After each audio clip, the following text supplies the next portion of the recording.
Question है the cost of cultivating A rectangular field at ₹35 per square meter is 71,400. If the width of the field is 40 meter, find its length. Also find the cost of fencing the field at ₹50 per meter. Question में कहा गया कि cost of cultivating rectangular field at 35 पर square metre. ठीक है, एक rectangular field है जिसको कल्टीवेट करना है, मतलब उसको खुदाई करना है या जोतना है। तो खेत को जोतने के लिए 1 मीटर जोतने का खर्च आता है ₹35। तो उस पूरे फील्ड को अगर जोता जाता है, कल्टीवेट किया जाता है, तो ₹71,400 आता है पूरे जोतने के बाद।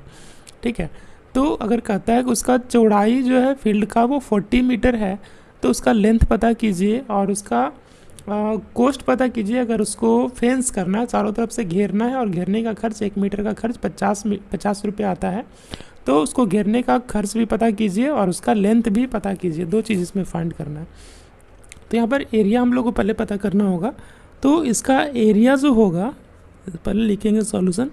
इसका जो एरिया हम लोग निकालेंगे, एरिया क्या होगा, जो टोटल खर्च आ रहा है उसको कल्टीवेट करने में, उसको 1 मीटर कल्टीवेट करने के खर्च से अगर डिवाइड करते हैं तो कितना एरिया कल्टीवेट किया गया वो पता चल जाएगा, वही इसका होगा एरिया। ठीक है, तो इसका एरिया हो जाएगा 71,400 डिवाइडेड बाई 35। इसको 35 से डिवाइड कर देंगे, जो आएगा वही इसका एरिया होगा। तो इसको 35 से डिवाइड करने के बाद आता है 2040। ठीक है, इतना मीटर स्क्वायर आता है इसको डिवाइड करने के बाद, यानी कि ये जो है 2040 मीटर स्क्वायर इसका एरिया हो गया। ठीक है, तो एरिया इसका पता चल गया और ब्रेथ इसका दिया हुआ है 40 मीटर ब्रेथ दिया हुआ है, एरिया दिया हुआ है और हम लोग को लेंथ पता करना है। ठीक है, तो लेंथ पता करने के लिए क्या करेंगे, लिखेंगे यहाँ पर एरिया से ही पता चलेगा। एरिया इक्वल टू क्या होता है रेक्टेंगल का, L/B होता है।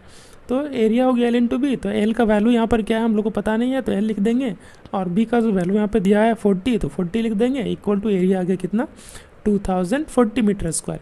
तो एरिया पता चल गया। तो यहाँ पर क्या होगा कि 40L इक्वल टू इतना हो गया, तो L का वैल्यू क्या होगा 2040 और ये मल्टीप्लाई में था L का, तो इस तरफ आगे डिवाइड में हो जाएगा, डिवाइडेड बाई 40 से डिवाइड हो जाएगा, 0 से 0 कट हो गया, 4 से 5 टाइम और 1 टाइम्स 51 टाइम्स से कट हो गया, इक्वल टू आ गया 51 मीटर। इसका हो गया लेंथ। ठीक है, लेंथ पता चल गया और इसका एरिया भी पता चल गया था। तो लेंथ निकाल लिया। अब इसका देखिए पेरीमीटर निकालना है, क्योंकि इसको घेरने का भी खर्च पता करना है ना। पूछा गया find the cost of fencing the field, तो इसको घेरने के लिए इसके पेरीमीटर को घेरा जाता है, पेरीमीटर को बाउंड्री किया जाता है, तो इसका पेरीमीटर निकालना पड़ेगा।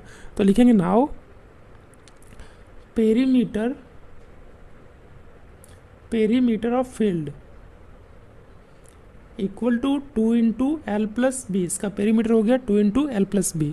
तो 2 का वैल्यू 2 हो गया और L का वैल्यू यहाँ पर आ गया 51 और प्लस B का वैल्यू यहाँ पर दिया हुआ था ऑलरेडी 40, तो 40 हो गया, इक्वल टू 2 × 51 + 40, तो यहाँ पर आ गया 91। 2 × 91 का वैल्यू कितना होता है, 91 को 2 से मल्टीप्लाई करेंगे तो 182 मीटर आता है। इसका पेरीमीटर भी पता चल गया, 182 मीटर इसका पेरीमीटर है।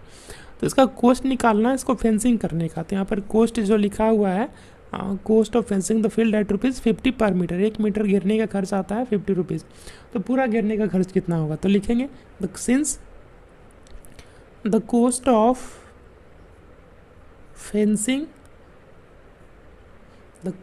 फेंसिंग 1 मीटर, 1 मीटर घेरने का खर्च है कितना, ₹50 लिखा है, इज ₹50, 50 रुपये हो गया 1 मीटर घेरने का खर्च। तो हम लोग को पता कितना करना है, 182 मीटर का कितना होगा। Therefore the cost of fencing 182 metre is 182 multiplied by 50।